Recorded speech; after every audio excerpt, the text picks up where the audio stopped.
At the beginning of this footage, the camera shot switches from the presenter sat on the sofa to a crane shot which sweeps into an establishing shot to show Liam Mower on the Blue Peter stage. The camera slowly zooms into a midpoint shot of Liam and then transitions into a bird's eye view, which then zooms down into another midpoint shot, and then quickly zooms back out into a side shot of the performer. Throughout the beginning of the song, the transitions and speed of the camera suits the piece of music as it is slowly paced. By using slow, calm camera speed and movement, this suits the piece of footage very well as opposed to quick, snappy shots and different camera angles. However, when the drums of the song come in, the pace of the transitions and shots speed up in order to fit the pace of the song. A close-up shot is only used during the main notes of the song, which may signify the importance of them. However, this may also have been done to capture Liam's emotions and facial expressions, which is the main point of using a multi-camera production technique.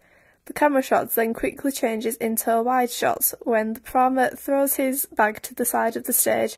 During this section of his performance, the camera angle is straight on and the shot is full length. This is particularly evident throughout the majority of the middle section. Once the dance has finished, the camera speed slows down in order to fit the music again. During the interview process, the mid-shot is used because Liam received a Blue Peter badge for his work. Therefore, the camera angle has been positioned to keep the famous badge in shot throughout the short interview.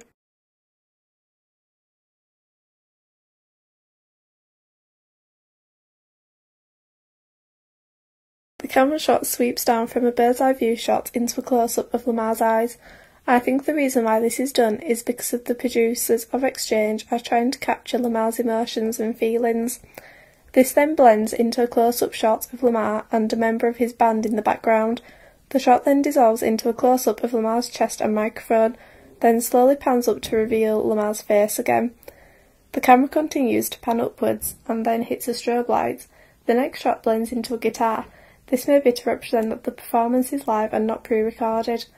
When the camera zooms in and out or pans across the stage to different elements of the performance, such as Lamar himself or a member of the band, the pace is steady and flowing, which fits the mood and rhythm of the song he is performing, Another Day.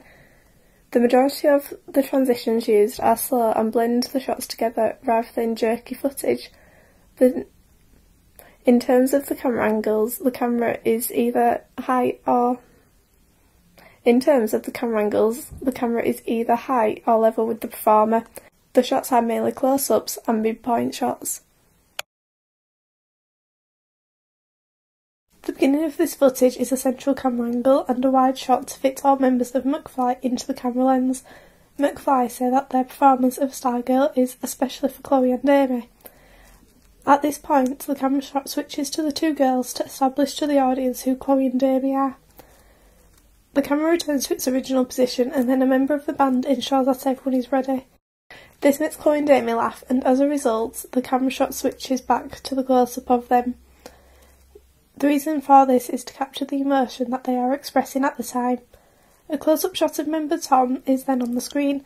The camera shot then frequently flicks between the band performing and the girls' reactions. An over-the-shoulder shot is also used to enable the audience to see both the band and Chloe and Amy. Another close-up shot is used to capture the presenter's reactions so that the audience is aware that everyone is enjoying the performance. As each member's solo section is sung, the camera zooms into the singer's face to enable the audience to understand that they are the ones who are singing. At the chorus of the song, one of the girls begins to sing along, and therefore the producers switch to another close-up of her face to represent that she is enjoying the band's performance. Approximately halfway through the acoustic, Tom sings in a comic voice. As every person in the room finds this amusing, the camera pace quickens in order to capture everyone's laughter and reaction whilst the emotion is fresh.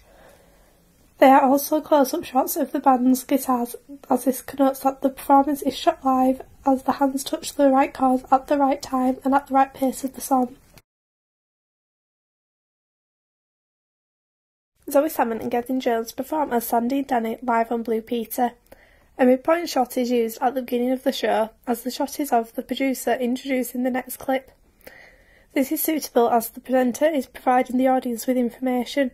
If the producers had used a variety of fast shots instead of one singular central shot, the audience may not be able to concentrate on the information which they are being given. This shot then transitions in a fun way which is typical of the programme Blue Peter, and then dissolves into the famous badge.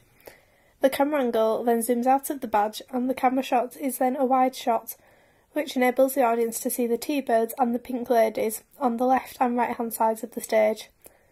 When either the T-birds or the pink ladies sing, a wide shot of them is used to show what each character is doing. However, Sandy and Danny have more close-up shots compared to the rest of the groups because they are the main characters, and this needs to be made obvious throughout the performance, especially for the people who have never seen the hit high school film. In regards to the camera speed, the switching of shots is rather fast due to the speed of the song which they are performing to.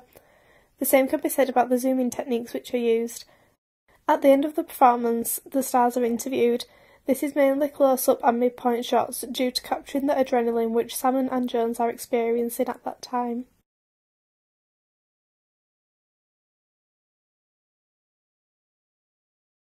The first shot of this extract is of Fern Cotton saying, "Are you ready, lads?" to Sam and Mark.